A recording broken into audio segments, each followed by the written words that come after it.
그날에 그들 중 둘이 예루살렘에서 25일이 되는 엠마오라 하는 마을로 가면서 이 모든 된 일을 서로 이야기하더라. 그들이 서로 이야기하며 문의할 때 예수께서 가까이 이르러 그들과 동행하시나 그들의 눈이 가려져서 그인 줄 알아보지 못하거늘 그들이 가는 마을에 가까이 가매 예수는 더 가려 하는 것 같이 하시니 그들이 강권하여 이르되 우리와 함께 유하사이다. 때가 저물어가고 날이 이미 기울었나이다 하니 이에 그들과 함께 유하려 들어가시니라.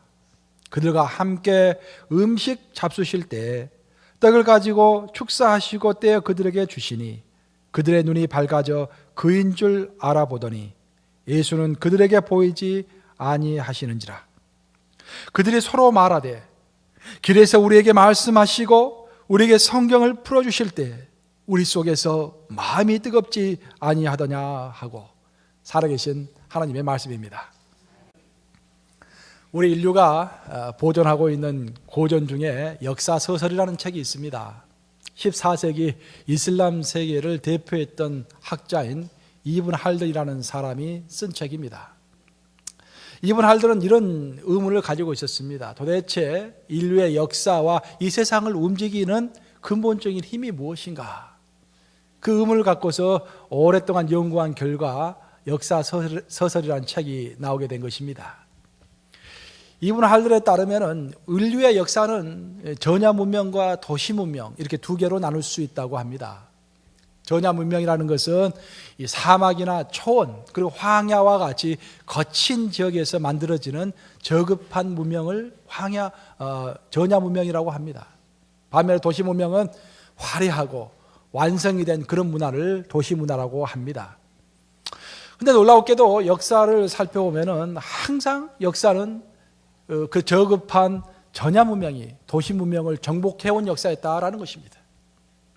그리고 더 놀라운 것은 그렇게 도시 문명을 정복한 전야 문명은 또 다른 전야 문명에게 정복을 당하고 또 그 도시 문명은 전야 문명은 또 도시 문명이 되면서 다시 다른 사람들에게 정복을 당하는 그런 역사가 되풀이되었다라고 설명하고 있는 것입니다. 그러면은 왜 이런 현상이 계속해서 되풀이되는 것인가? 왜 강한 자는 결국 나중에 약한 자가 되어서 또 다른 거친 사람들에게 정복을 당하게 되는 것인가? 이분 할든의 분석에 따르면은 전야에 거주하는 주민들은 소박하고 검소하고 강인한 그런 성품과 아울러서 무엇보다도 연대의식이 강하다라는 것입니다. 연대의식이라는 것은 우리는 하나다, 우리는 가족이다라는 그런 의식입니다. 저급한 문화로 갈수록 어떤 조직이 형성되지 않을수록 오히려 우리는 하나의 패밀리다, 우리는 하나다, 우리는 정말 연대적으로 묶여있다 라는 그런 의식이 강하다라는 것입니다.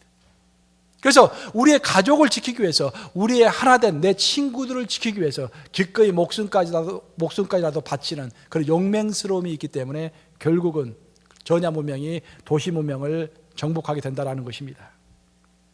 사실 제가 거창하게 이야기를 했지만 이런 이야기는 우리 개인의 삶에도 또 우리 교회에도 그대로 적용이 되는 말입니다.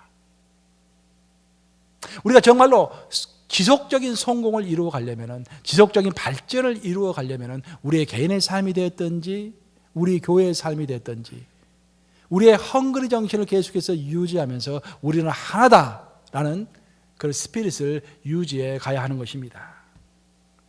우리의 신앙도 우리는 하나다라는 의식이 강할 때 놀라운 힘을 발휘하게 됩니다. 하나님과 내가 하나다. 여러분 그렇게 느끼세요? 하나님과 내가 하나다. 그리고 내가 교회 형제 자매들과 진정으로 하나다라는 의식을 얼마나 진실하게 내가 느끼고 있느냐에 따라서 나의 신앙이 활기찰 뿐만 아니라 우리가 속한 공동체는 발전의 발전을 거듭하게 되는 것입니다. 오늘의 본문은 사복음서 중에서 누가복음에만 기록되어 있는 아주 아름다운 글입니다.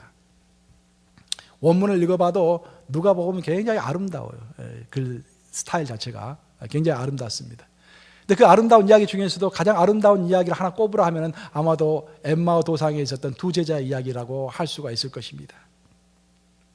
이 이야기는 무엇보다도 우리와 함께 하시고 또 진정으로 우리와 하나 되어서 연대의식을 갖기 원하시는 우리 주님의 이야기를 잘 설명하고 있습니다. 그래서 아름다운 것입니다. 그리고 이 이야기를 우리가 자세히 읽어보면 우리가 주님과 하나 되는 그 연대의식을 갖기 위해서 기본적으로 무엇이 필요한가를 아주 자연스럽게 설명하고 있는 것입니다. 오늘 보면은 글로바라라고 하는 예수님의 제자가 또 다른 자기 친구와 함께 엠마오라는 촌으로 시골로 가는 그런 이야기가 시작이 됩니다. 글로바라 그리고 그의 한 친구는 두 명 다 예수님의 제자였습니다. 예수께서 이 땅에 오셔가지고 정말로 기적을 베푸시고 설교를 하실 때 그들은 깜짝 놀랐습니다. 아니 어디서 이런 지혜가 온단 말인가? 어디서 세상에서 들 수 없는 이런 메시지가 나온다는 말인가? 듣고서 큰 기대에 부풀었던 것입니다. 우리가 기다리던 메시아가 드디어 오셨구나. 이제 로마의 압제를 풀고서 우리나라를 해방시키시고 정말로 기가 막힌 세상이 펼쳐지겠구나. 우리 예수님이 최고다. 내가 모든 것을 다 바쳐서 우리 예수님을 따라가리라. 그리고 예수님을 따랐던 제자들이었던 것입니다. 근데 그 예수님이 잡히셔서 십자가에서 처형을 당하게 되는 것입니다. 십자가가 우리에게 고통과 회한이 되는 이유는 십자가가 너무도 수치스럽기 때문입니다. 단순히 예수님 그리스도께서 십자가에서 돌아가셨다라는 것이 중요한 것이 아니라 그것도 중요하겠지만 우리가 깊이 새겨야 할 것은 뭐냐면 십자가에서 우리 그리스도께서 어떻게 돌아가셨는가라는 것입니다. 옷이 다 벗겨진 채 가장 정말 큰 범죄자가 서야 하는 그런 십자가에서 쓰셔서 못이 박히셔서 머리에 가시관을 쓰시고 정말 수치스럽고 많은 조롱 가운데서 형장에서 사라져 갔던 것입니다. 바로 그것이 그 수치가 이 두 제자에게 큰 아픔이 되었습니다. 내가 그렇게 존경하고 내가 그렇게 따랐던 그 나의 스승이 또 내가 메시아라고 믿었던 그분이 정말 이 나라를 통치할 것이라고 믿었던 그분이 이렇게 수치 가운데서 돌아가시다니 그들의 실망은 이루 말로 표현할 수 없을 정도였습니다. 한마디로 이제까지 그들의 삶을 지탱해왔던 희망과 목적을 모두 잃어버린 것입니다. 그들은 절망 속에서 이제 집으로 돌아가고 있었습니다. 돌아가면서 그 마음에 있는 그 어려운 감정들을 어떻게 해소할 길이 없어가지고 서로가 서로에게 이야기하기 시작했습니다. 내가 너무 마음이 아파. 너도 그러냐? 나도 그래. 그러면서 이 대화를 이어갔던 것입니다. 그들의 슬픈 감정을 서로 말하기 시작했습니다. 본문을 표현한 헬라어를 자세히 살펴보면 처음에 그들은 대화하기 시작했습니다. 대화로 시작한 거예요. 근데 놀랍게도 거기에는 시제테오라는 단어가 나옵니다. 대화로 시작했지만 그들은 시제테오로 발전해 가고 있었다는 거예요. 그럼 시제테오라는 게 무엇인가? 시제테오라는 단어는 어떤 의견을 자연스럽게 나누는 것이 아니라 경론이 벌어졌다는 것입니다. 열이 나가지고 디베이트를 시작했다는 거예요. 그들은 처음에 서로가 사랑했기 때문에 서로의 아픈 상처를 서로가 서로를 격려하기 위해서 부드러운 대화로 시작했는데 그 대화가 자꾸 이어지다 보니까 이제 논쟁과 서로를 비판하는 서로에게 상처를 주는 그런 말로 발전했다라는 것입니다. 그런 경우가 우리 사이에 얼마나 많습니까? 저는 그렇지 많이 그렇게 하는지 모르겠지만 부부 사이에서도 말이에요.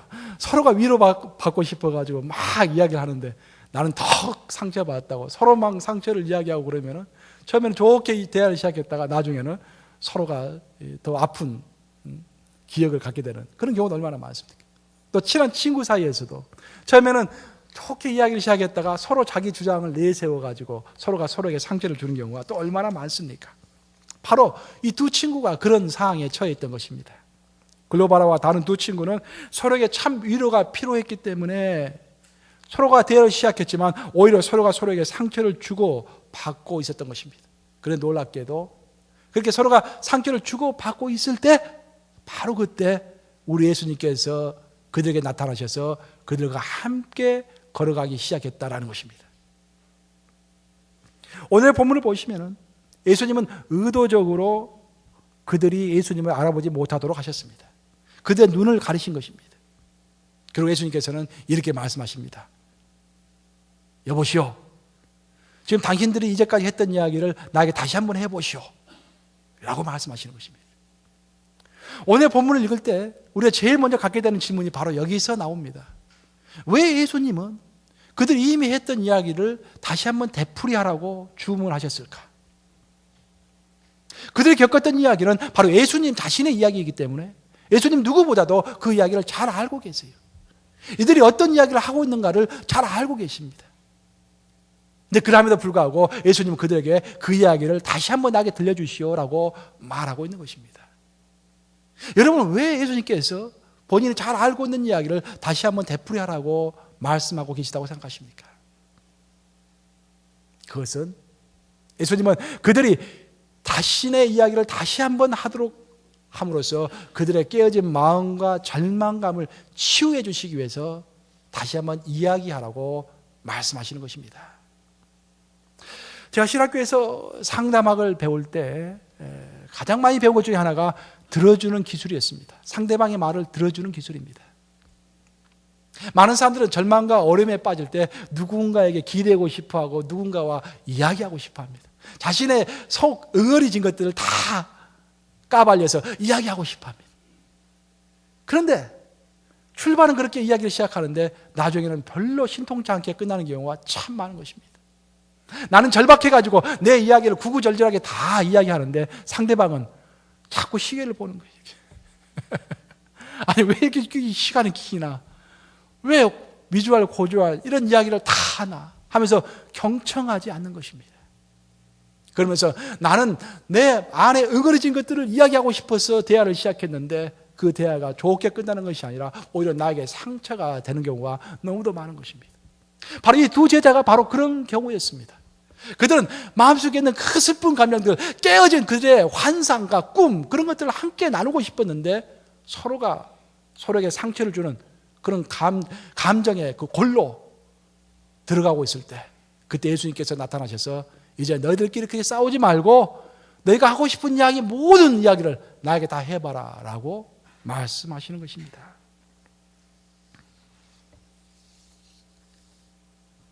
이러한 상황에 처해 있던 두 제자에게 나타나신 우리 예수님, 그들의 이야기를 다시 한번 해보라고 말씀하신 예수님은 그들의 이야기를 다 할 때 알고 있었던 이야기지만 전혀 내색하지 않으시고 다 들어주셨다고 본문은 소개하고 있습니다. 예수님은 무엇보다도 그들을 판단하지 않았고 그들을 정죄하지 않았고 그들과 시비하지 않으셨습니다. 이미 다 알고 있는 이야기, 유치한 이야기지만 그 이야기를 다 들어주시고 묵묵히 성실하게 들어주셨던 것입니다. 사랑하는 여러분, 바로 이것이 오늘날 우리에게 또 우리 교회에 필요한 메시지입니다. 우리가 들어주는 것만 잘해도 우리는 별로 어렵지 않게 우리 공동체 리더요, 존경받는 사람이 될 것입니다. 저를 비롯해서 우리 장로님들, 우리 권사님들, 또 우리 울림이들, 성김이들 해야 할 일 중에 가장 우선적인 일이 무엇일까요? 많은 일들이 있겠지만 가장 해야 할 우선적인 일 중에 하나는 들어주는 것입니다. 들어주되 진실하게 들어주는 것입니다. 여러분들이 아시는 미국의 토크쇼의 여왕이라고 하는 오프라 윈프리를 잘 아실 것입니다. 얼마나 인기가 좋습니까? 오프라 윈프리가 한 번은 인터뷰에서 이런 말을 했습니다. 나는 정말로 평범하고 어떻게 보면 나처럼 비참한 과거를 가진 여인도 없을 것입니다. 나는 평범한 한 흑인 여성에 불과합니다. 근데 왜 이렇게 많은 사람들이 나를 좋아할까요? 왜 이렇게 많은 사람들이 나를 이렇게 스타로 만드는 걸까요? 저는 인생을 살아가는데 1, 2, 3의 방법이 있습니다. 아마 그것 때문일 것 같습니다. 법칙 1은 상대방이 어떤 이야기를 할 때 내가 마음을 기울여서 들어준다는 것입니다. 그리고 법칙 2는 내가 진심으로 그 사람 말을 내 마음으로 공감해 준다는 것입니다. 한 마음이 되어서 들어준다는 것입니다. 법칙 3은 들어주고 공감했으면 민감하게 반응해 준다는 것입니다. 저는 별거 없습니다. 이 1, 2, 3만 잘했더니 많은 사람들이 나를 좋아하고 오늘날 이렇게 큰 스타가 되었습니다. 엠마오로 가는 두 제자는 그들의 경험과 감정을 예수님에게 표현하면서 이야기를 정성껏 들어주시는 우리 예수님으로부터 감정적 치유를 받게 되는 것입니다. 상처받았던 사람들이 참 많아요. 목회를 하다 보면은. 어떻게 상처를 우리가 치유해야겠습니까? 상처 치유의 절반, 또 시작은 이야기를 들어주는 것입니다. 그리고 이렇게 이야기를 들어줄 때 사람들은 그 들어주는 사람에게 호감을 가지기 시작하는 것입니다. 엠마오의 두 제자도 예수님께서 정성껏 그들의 이야기를 다 들어주시니까 드디어 예수님에게 호감을 가지기 시작했습니다. 그리고 바로 그때 그들이 감정이 치유가 되고 예수님에게 호감을 갖기 시작했을 때 바로 그때 우리 예수님께서 드디어 성경을 쫙 펴시면서 구약에서부터 구약에 나와 있는 자신의 이야기를 설명해 주시는 것입니다. 그리고 그들의 질문에 다 응답해 주시는 것입니다. 다시 말해서 예수님은 어떤 해결책을 제시하시기 전에 감정의 치유를 먼저 하셨던 것입니다. 저도 그런 목사가 되고 싶어요. 정말 그런 목사.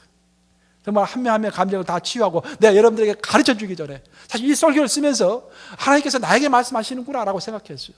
사실 설교를 제가 여러분들에게 하지만 제 마음대로 하는 설교는 하나도 없습니다. 하나님께서 그때그때마다 이거 영감을 주십니다. 아, 이번 주는 이런 주제가 필요하겠구나 라고 성경을 찾아보면 여러 가지 아이디어가 떠오릅니다. 그 아이디어가 다 어디서 왔겠어요? 내 안에 계시는 성령께서 나에게 주시지 않았겠습니까? 왜 오늘은 이 메시지를 나에게 주시는가? 아, 이것은 나에게 먼저 하시는 말씀이구나. 내가 성도들을 가르치려고 하기 전에, 인도하려고 하기 전에 그들의 마음의 상처와 정말 그 마음에서 뭐 하고 싶은 이야기들을 내가 더 많이 들어줘라 라는 그런 메시지가 아닐까. 참 반성이 많이 되었습니다. 참 그렇게 하려면 교회 사이즈가 한 100명 정도면 좋겠어요.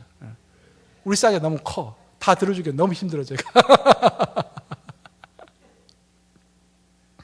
이처럼 우리가 하나님과 또는 다른 인간과 연대의식을 가지기 위해서 가장 먼저 필요한 것이 우리의 감정이 치유가 되는 것입니다. 우리가 진정 하나 되기를 원한다면 우리의 감정이 치유가 돼야 돼요. 그래야 하나 될 수 있는 것입니다. 그리고 감정 치유의 첫 번째 단계는 기도의 고백을 통해서 또는 상담을 통해서 내 이야기를 들어주는 존재 앞에서 하나님이 되었던 친구가 되었던 동료가 되었던 그 나의 이야기를 들어주는 존재 앞에서 나 또한 숨김없이 다 이야기해야 한다는 것입니다. 그것이 셀입니다. 그것이 우리 교회에서 하고 있는 울림 가족의 목적인 것입니다.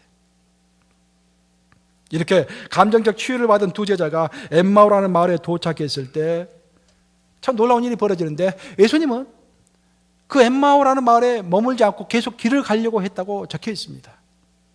물론 그 당시 이스라엘의 그 풍습 자체가 사람이 어떻게 공유를 하더라도 괜찮습니다라고 길을 가려고 하는 그런 경향이 있었기 때문에 하나의 풍습이라고도 볼 수가 있겠지만 어찌됐든 오늘 본문에서는 예수님은 엠마오에 머물지 않고 그 길을 지나치려고 했다라고 본문을 소개하고 있습니다. 그때 놀랍게도 제자들은 Stay with us! 가지 마시고 우리와 함께 해주시네요! 라고 강력하게 예수님을 잡았다라고 본문은 또 소개하고 있습니다. 여기서 우리가 또 중요한 교훈을 얻게 되는 것입니다. 적극적으로 예수님을 내 삶으로 초청하는 것. 적극적으로 내 형제자매를 나의 식탁으로 초대하는 것. 나는 여러분들이 집에서 많이 모였으면 좋겠어요. 나는 교회에서 모이는 걸 별로 좋아하지 않습니다. 왜냐? 성경에서 뭐라고 그랬습니까? 초대교회는 매일 성경과 집에서 모이더라. 성전에서 할 일, 교회에서 할 일이 있고 집에서 할 일이 따로 있는 거예요. 자신의 집을 공개해야 합니다. 그것이 우리에게 가르쳐 주신 신앙인 것입니다. 제자들은 예수님을 강력히 붙잡고 Stay with us 하면서 예수님을 집으로 초대했습니다. 자신들의 집으로 초대한 거예요. 그리고 함께 집에 들어가서 그들이 식탁 위에 둘러앉았고 그 식탁에서 우리 예수 그리스도께서 빵을 드시고 그 빵을 축사하시고 떼었을 때 바로 그때 그들의 눈이 다시 띄어져서 예수 그리스도를 보게 되었다라고 설명하고 있는 것입니다. 얼마나 많은 의미가 있는 구절인지 모릅니다. 제가 신학교에서 세크러먼트, 그러니까 성찬식에 대해서 배울 때 이 구절을 가지고 집중적으로 공부했습니다. 성찬의 의미가 무엇이냐?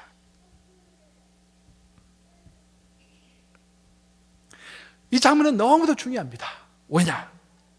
무엇보다도 부활하신 우리 예수님은 다른 곳이 아니라 우리가 평상시 먹고 마시고 우리가 잠을 자고 생활하고 TV 보는 그 공간에 함께 하시기를 원하시고, 그 공간에서 그리스도를 초청할 때 우리의 눈을 열게 하시고 그리스도를 보게 하신다라는 거예요. 그전에는 그 제자들의 눈이 다 감겨 있었습니다. 예수님인지 몰라 했어요. 근데 그들의 집에 초청되어서 예수께서 그들이 항상 그들이 항상 먹는 그 식탁에 같이 앉으셔가지고 빵을 떼어줬을 때, 그때 그들의 눈이 밝아져서 예수 그리스도를 보게 되었다는 것입니다. 무슨 의미입니까? 일상의 삶에서 예수 그리스도를 추구하라, 그런 말입니다. 우리의 일상의 삶에서 어떤 거창한 성전에서 또 어떤 거창한 예배에서 그런 곳에서만 주님이 있는 것이 아니라 우리가 매일 생활하는 내가 잠을 자는 그 침대에서도, 내가 항상 TV를 보는 그 소파에서도, 내가 항상 공부하는 그 서재에서도 그리스도께서 임재하신다라는 거예요. 내가 항상 물건을 팔고 있는 그 가게에서도, 내가 항상 돈을 주고받고 하는 그 캐시어 그 때에서도 우리 그리스도께서 임재하신다라는 거예요. 그런데 중요한 것은 이렇게 임재하시는 그리스도를 만약 엠마오의 제자들이 그냥 예수님을 간다고 하니까 가시오라고 했다면 결코 예수님을 보지 못했을 거라는 것입니다. 그들은 가려고 하는 예수님을 stay with us 하면서 적극적으로 잡았기 때문에 그 예수님을 자신의 공간에서 볼 수 있었다라는 것입니다. 신앙의 적극성입니다. 우리는 흔히 예수님께서 먼저 우리를 그분의 식탁으로 초대해 주기를 원합니다. 우리는 교회에서 뭔가 다 마련해 놓은 다음에 우리를 초대해 주기를 원합니다. 근데 그게 아니에요. 성경은 말하기를 우리가 먼저 강권에서 예수님을 초대해야 하는 거예요. 우리가 먼저 강권에서 우리 교회에 와서 굳은 마음으로 교회에 와서 행사를 준비해야 하는 것입니다. 먼저 나서서 천국은 침노하는 것이 자의 것이다. 적극성을 가지고 예수도 초대하고 친구도 초대하고 그런 과정 가운데서 우리가 두세 사람이 함께 모였을 때, 내 집에서 모였을 때 바로 그 가운데 우리 그리스도께서 임재하신다라는 것입니다. 우리가 집에서 셀 모임을 합니다. 울림가족을 합니다. 여러분, 울림가족 중에 울림가족에서 가장 중요한 요소가 뭐라고 생각하십니까? 울림이가 중요할까요? 구성원들이 중요할까요? 성경공부 교재가 중요할까요? 음식이 중요할까요? 무엇이 중요하다고 생각하십니까? 속으로 보면서 가장 중요한 것은 하나님의 임재인 것입니다. 그럼 하나님의 임재는 어떻게 오는 것인가? 약속을 주장하는 것입니다. 두세 사람이 내 이름으로 모인 곳에는 나도 항상 그들 가운데 있느니라. 그리스도께서 약속하시고 말씀하셨기 때문에 우리는 기도로서 주님, 이곳에 우리 다섯 사람이 모였습니다. 이곳을 축복하소서. 주님께서 약속하신 대로 이곳에 임재하소서. 주님을 만지기를 원합니다. 우리의 깨어진 심령들이 다시 한번 아물어지고 새로운 원동력과 힘을 얻기를 간절히 바라고 원합니다. 이곳에 함께 해주시고 주님의 임재를 훤히 드러내 보여주시옵소서 라고 기도하면서 시작하는 것입니다. 제자들이 훌륭했던 이유는, 엠마오의 제자들이 딱 잘했던 것 딱 하나는 적극적으로 예수 그리스도를 붙잡아서 자신의 삶의 터전으로 초청했다라는 것입니다. 이렇게 우리가 적극적으로 하나님을 나의 식탁과 나의 삶으로 초대해서 함께 먹고 마실 때 우리의 영적인 눈은 밝아지면서 하나님을 더욱 분명하게 체험하게 되는 것입니다. 많은 성도들은 그렇게 이야기해요. 목사님, 제가 하나님을 한 번만 본다면은 내 신앙이 이렇지 않을 것입니다. 뭔가 획기적인 변화가 있을 것입니다. 그런 이야기를 많이 해요. 정말 원하십니까? 하나님의 임재를 체험하시기를 원하시고 보기를 원하십니까? 먼저 적극적으로 초대하시기 바랍니다. 우리 하나님은 지나쳐 가시는 하나님이세요. 지나쳐 가시는 하나님. 그 지나쳐 가시는 하나님을 붙잡아야 하는 것입니다. 혈류병 앓는 여인이 지나쳐 가는 예수님을 붙잡았기 때문에 그 능력을 체험한 거 아니겠습니까? 천국은 침노하는 자의 것이다. 적극적으로 예수님을 초대해야 하는 것입니다. 엠마오의 두 제자는 살아계신 예수님을 만나서 정말 상처를 치유받고 교훈을 받았을 때 그들의 가슴이 너무 뜨거워졌습니다. 가슴이 너무 뜨거워서 잠을 잘 수가 없었습니다. 그런 상황을 오늘 본문 24절, 33절은 이렇게 설명하고 있습니다. 우리 본문 24절, 33절을 함께 읽겠습니다. 시작. 곧 그때로 일어나 예루살렘에 돌아가 보니 11 제자 및 그들과 함께한 자들이 모여 있어 여기서 우리가 눈여겨봐야 할 것은 곧 그때로 일어나라는 단어입니다. 그들이 예수님을 만나서 예수님의 임재를 체험하고 함께 식탁에 둘러앉아서 떡을 떼고 예수님의 위로를 받고 나니까 가슴이 뜨거워서 견딜 수 없었던 거예요. 그래서 즉시로 일어났어. 사실은 집에서 잠을 자지 않고 다시 예루살렘으로 돌아갔다라는 말입니다. 엠마오에서 예루살렘까지는 7마일입니다. 7마일. 그러니까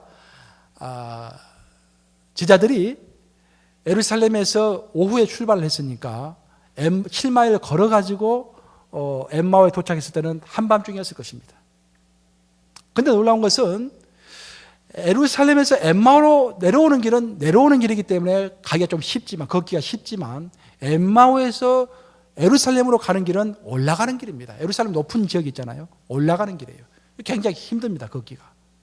그뿐만 아니라 엠마오에서 예루살렘으로 가려면 산 중턱을 타고서 걸어가야 합니다. 7분 능선을 타고 올라가야 하는 것입니다. 그리고 예수 그리스도께서 잡히시던 밤, 그리고 십자가에 못 박히시던 그 날을 생각해 보면 그때는 달이 없었을 것입니다. 깜깜한 어둠 속에서 오르막길을 7분 능선을 타고 다시 돌아가는 것입니다. 도적의 위험도 있었을 것이고 들짐승의 위험도 있었을 거예요. 근데 그것을 마다하지 않고 너무 감격해가지고 그들은 돌아왔던 길을 다시 되돌아서 예루살렘으로 가고자 했던 것입니다. 도대체 무엇이 그들로 하여금 그렇게 위험한 길을, 달빛도 없는 그 밤을 걸어 헤쳐서 예루살렘까지 가게 했을까요? 무엇이라고 생각하십니까? 그것은 정말 나와 함께 하시고 날 위로하시고 내 음성을 다 들어주시고 날 진실로 사랑하시는 그 예수 그리스도를 깨달아 알았을 때, 그 사랑을 만지고 체험했을 때 그 감동이 너무 커서, 그 감격이 너무 깊어서 돌아가지 않고는 배길 수가 없었던 것입니다. 자, 우리의 신앙에서 감동과 감격이 전부는 아닙니다. 그렇지만 중요한 한 부분입니다.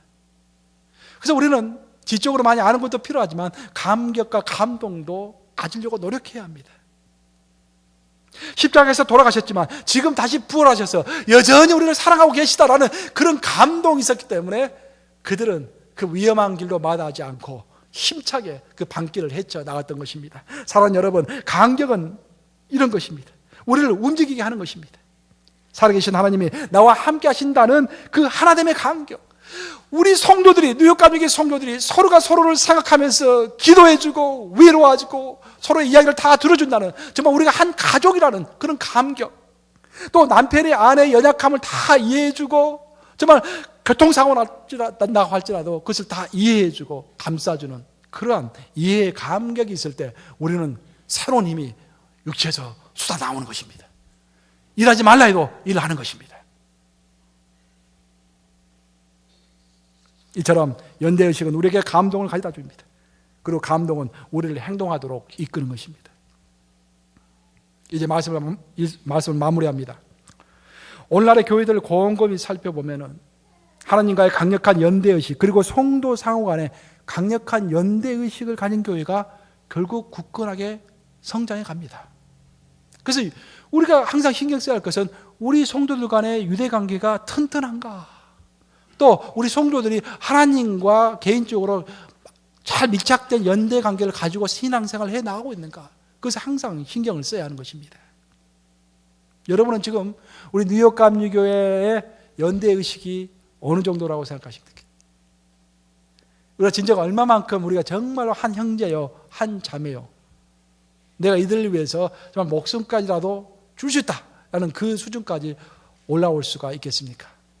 어느 정도일까요? 우리가 내가 너를 위해서 목숨까지 줄 수 있다는 것을 10으로 봤을 때 우리는 어느 정도까지 서로가 사랑하고 있을까요? 월마트의 경영 방침 중에 이런 것이 있다고 합니다. 10발자국의 원칙입니다. 10발자국의 원칙. 월마트에 가보면 직원들이 많죠. 직원들이 이제 뭐 물건도 다시 재배치하고 뭐 바닥을 쓸기도 하고 그렇습니다. 그런데 그 직원이 어디에 있든지 자신의 10발자국 이내에 있는 손님은 자신의 손님이다라는 거예요. 그리고 그들이 무엇을 요구하든지 다 들어주고 항상 웃고 친절을 베풀고 무엇이 필요하십니까? 라고 물어보는 것이 10발자국의 원칙입니다. 지금 내가 오늘 아주 거창하게 또 아주 성경적으로 연대의식에 대해서 이야기해 주었는데 그 연대의식을 우리 교회에서 어떻게 실천할 것인가? 그 첫걸음이 무엇인가? 그것은 10발자국의 원칙을 우리 교회에서 적용하는 것입니다. 멀리서 찾으려고 하지 마세요. 여러분의 사랑을 먼 훗날로 미루지도 말고 다른 사람에게 미루지도 마십시오. 내 눈에 보이는 내 앞에 있는 그 사람을 지금 당장에 사랑하라, 그런 말입니다. 오늘 이 예배 끝내고 내려가서 식사하실 때 바로 내 앞에 있는 성도 진실하게 이야기를 들어주세요. 오늘 빨리 가야 하는데 그렇게 하지 마시고 진실하게 이야기를 들어주세요. 공감해 주세요. 액션을 취해 주시기 바랍니다. 그때 우리가 정말 하나됨의 연대의식의 새로운 출발을 갖게 될 것입니다. 날로 빨라지고 바빠지는 이 세상에서 사랑을 뒤로 미룰 필요가 없습니다. 하나님과의 사랑이 되었든지 성도 간의 사랑이 되었든지 오늘 여러분의 불같은 사랑을 고백하시기 바랍니다. 이렇게 이야기할 수도 있겠죠. 나는 불같은 사랑이 없습니다. 어떻게 합니까, 목사님? 그러면은 불같은 사랑을 가지고 있는 사람을 가까이 하시기 바랍니다. 항상 뜨겁고 진지하고 흔들리지 않는 그런 적극적인 사람들을 가까이 하시기 바랍니다. 그리고 그런 뜨거운 사랑을 달라고 하나님께 기도하시기 바랍니다. 우리가 해야 할 기도 중에 가장 중요한 기도는요, 예수님의 인격을 나도 닮게 해주세요. 예수님의 사랑을 나도 닮게 해주세요 라는 기도가 가장 중요한 기도입니다. 이 말을 명심하심으로 항상 강한 연대의식 속에서 살아가시는 저와 여러분들 되시기를 우리 주님의 이름으로 축복합니다.